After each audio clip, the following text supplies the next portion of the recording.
नमस्कार दोस्तों, फिर एक नई वीडियो में आपका स्वागत है। आज हम बात कर रहे हैं शासन द्वारा की गई आदेशों के बारे में कि क्या आदेश हुए हैं।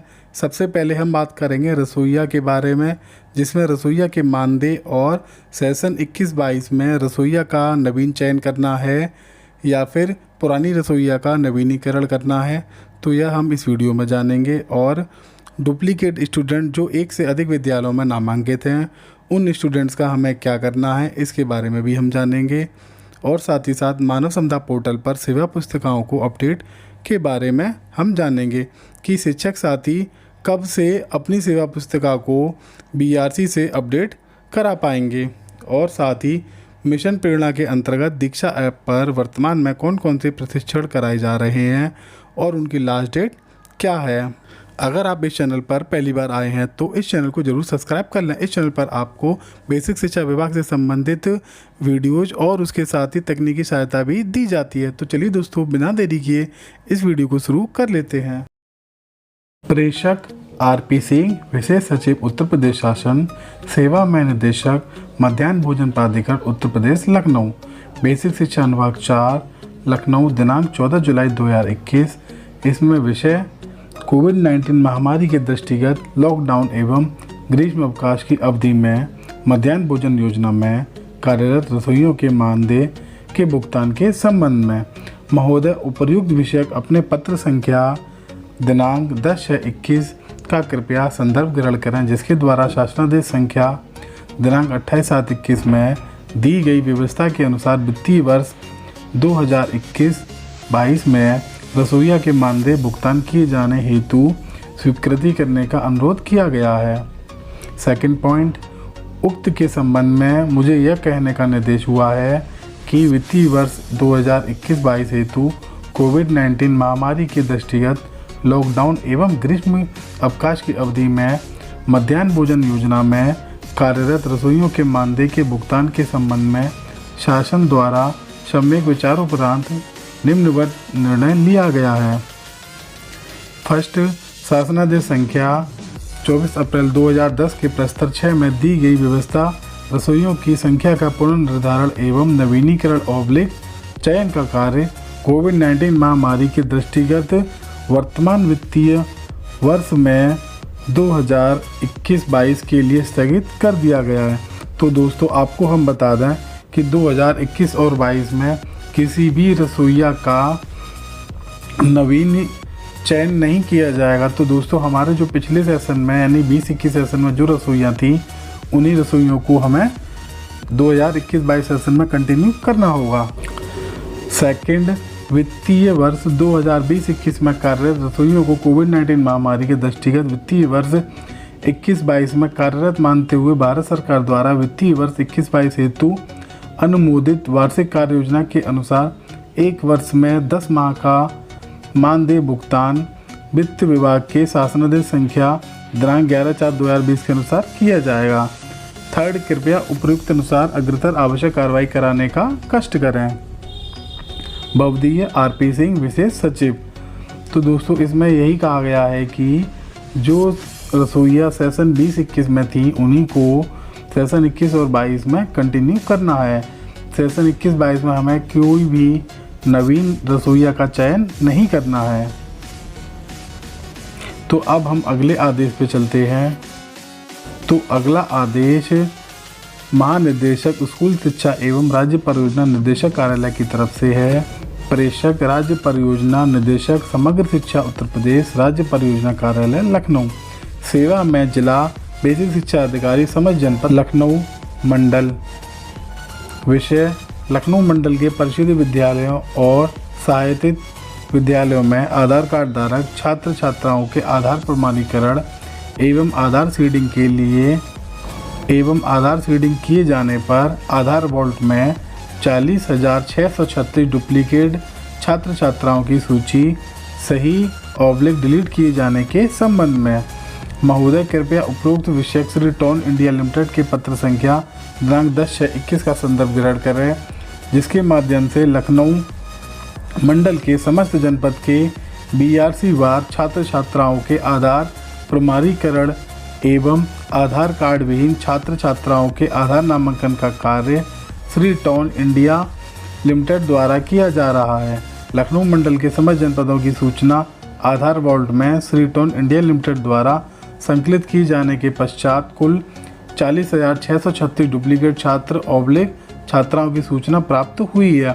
उक्त संबंध में अवगत कराना है कि कुल 40,636 छात्र छात्राओं में से लगभग 20,000 ऐसे छात्र छात्राएं हैं जिनका आधार संख्या अन्य 20,000 छात्र छात्राओं के प्रमाणीकरण हेतु प्रयोग किया गया है। उक्त स्थिति में आधार वॉल्ट से डुप्लीकेट छात्र छात्राओं का विवरण आधार प्रेरणा पोर्टल एवं आधार वॉल्ट से डिलीट करते हुए 100% ऑथेंटिक डेटाबेस बनाया जाना है। डुप्लीकेट छात्र छात्राओं को डिलीट अथवा सूचना सही करने हेतु निर्देश निम्नवत हैं। समस्त डुप्लीकेट छात्र छात्राओं की सूची एक्सेल में विद्यालय के नाम के साथ आपको उपलब्ध कराई जा रही है, जिसमें डुप्लीकेट छात्र छात्रा 2 या 2 से अधिक विद्यालयों में नामांकित है को सही किए जाने हेतु खंड शिक्षा अधिकारी एवं प्रधानाध्यापक सहायक अध्यापक के समन्वय के उपरांत ही की जाएगी। चूँकि एक ही आधार वाले छात्र छात्रा एक से अधिक विद्यालयों में नामांकित हैं, ऐसी स्थिति में उस छात्र छात्रा का नामांकन किसी एक विद्यालय में रखा जाएगा तथा अन्य विद्यालय से उसका नामांकन एवं विवरण खंड शिक्षा अधिकारी प्रधानाध्यापक सहायक अध्यापक की पुष्टि के उपरांत डिलीट किया जाएगा तथा संबंधित अभिभावक को सूचित भी किया जाएगा। यदि विभागीय प्रेरणा पोर्टल पर किसी छात्र छात्रा का डुप्लीकेट पंजीकरण किसी अन्य छात्र छात्रा के नाम पर विद्यालय द्वारा गलत आधार अथवा SR नंबर BRC को उपलब्ध कराते हुए प्रमाणीकरण करा दिया गया है, जिसके कारण आधार वॉल्ट में डुप्लीकेट प्रदर्शित हो रहा है, तो ऐसी स्थिति में सही छात्र छात्रा का आधार प्रमाणीकरण कराते हुए सूचना अद्यावधिक है।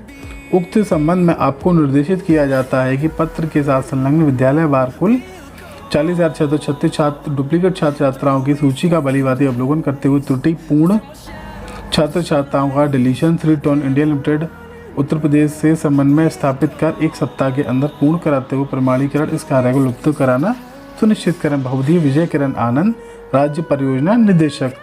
तो दोस्तों, इसमें यही कहा गया है कि जो स्टूडेंट डुप्लीकेट है, यानी कि अगर एक से अधिक स्कूल्स में वह नामांकित है, जैसे कोई स्टूडेंट 2 स्कूलों में नामांकित है और दोनों में सेम नाम सेम आधार होता है, तो वह डुप्लीकेट कैटेगरी में जाएगा। तो उसको किसी एक ही विद्यालय में नामांकन करना होगा, दूसरे विद्यालय से उसको डिलीट करना होगा। तो इस तरह से आधार का यूज करते हुए हमें यह कार्य करना होगा। तो चलते हैं अब अगले आदेश पर। अगला आदेश है महानिदेशक स्कूल शिक्षा एवं राज्य परियोजना निदेशक कार्यालय की ओर से प्रेषक महानिदेशक स्कूल शिक्षा लखनऊ उत्तर प्रदेश सेवा में जिला बेसिक शिक्षा अधिकारी समस्त जनपद उत्तर प्रदेश और खंड शिक्षा अधिकारी समस्त विकास खंड उत्तर प्रदेश।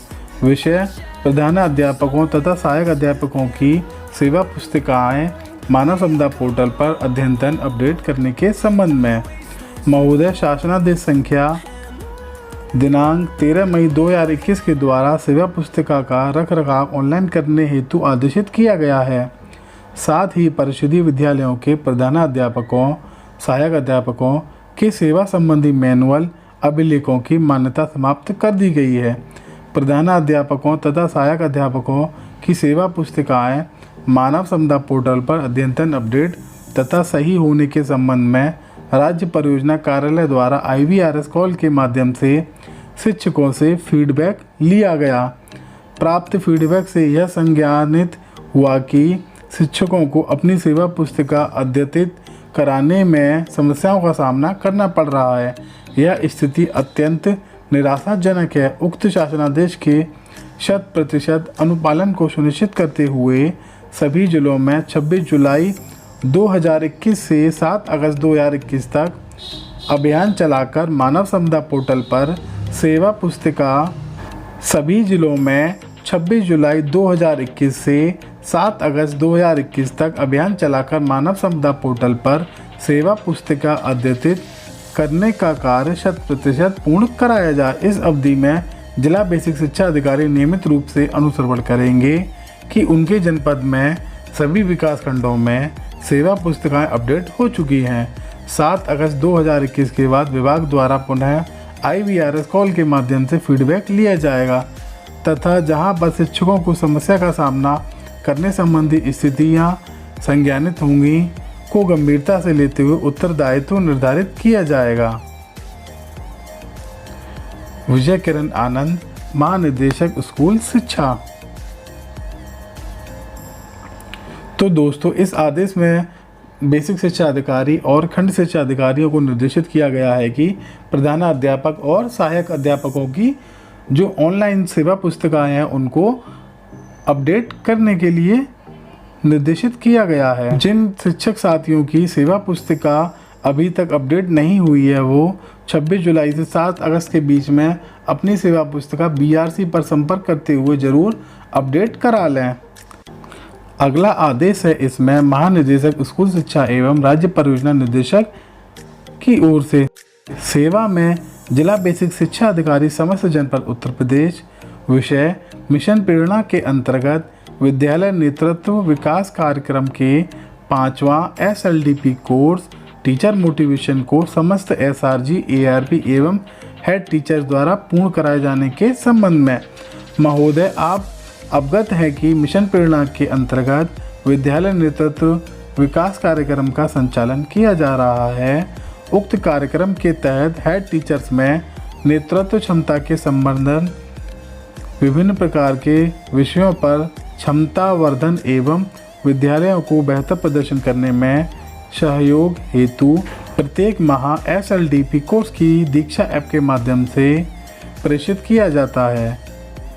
तत्क्रम में जुलाई 2021 में 5वां दीक्षा SLDP कोर्स टीचर मोटिवेशन दीक्षा ऐप पर प्रेषित किया जा रहा है। इस कोर्स को पूर्ण करने की अंतिम तिथि 7 अगस्त 2021 है।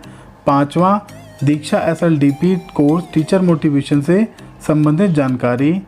नंबर 1, कोर्स का नाम टीचर मोटिवेशन। सेकंड मॉड्यूल, यह कोर्स 5 भागों में विभाजित किया गया है जिसके अंतर्गत टीचर मोटिवेशन क्या है, टीचर मोटिवेशन पर कार्य करना क्यों महत्वपूर्ण है, मोटिवेशन के कितने प्रकार हैं, आप एक नेतृत्वकर्ता के रूप में टीचर मोटिवेशन का आकलन और इसकी प्रगति हेतु कैसे कार्य कर सकते हैं एवं विद्यालय में टीचर मोटिवेशन बढ़ाने के लिए कुछ रणनीतियों को सम्मिलित किया गया है।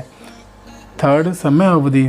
कोर्स की कुल अवधि 40 मिनट है। यह कोर्स मूल्यांकन प्रश्नों के उत्तर देने पर ही पूर्ण माना जाएगा। दीक्षा पोर्टल पर कोर्स को पूर्ण करने हेतु लिंक दिया गया है, अतः निर्देशित किया जाता है कि उपरोक्त SLDP कोर्स को अपने जिले के समस्त SRG, ARP एवं हेड टीचर्स को निर्धारित समय अवधि में कोर्स को पूर्ण करने हेतु निर्देशित करने का कष्ट करें। भावदीय विजय किरण आनंद, राज्य परियोजना निर्देशक। तो दोस्तों, इस SLDP कोर्स की जो प्रश्नोत्तरी है उसकी वीडियो का लिंक आपको डिस्क्रिप्शन में मिल जाएगा और साथ ही साथ आपको आई बटन पर भी दिख जाएगा और हम इस कमेंट बॉक्स में भी दे देंगे। तो दोस्तों, आप वहां से इस कोर्स के क्वेश्चंस के आंसर जान सकते हैं।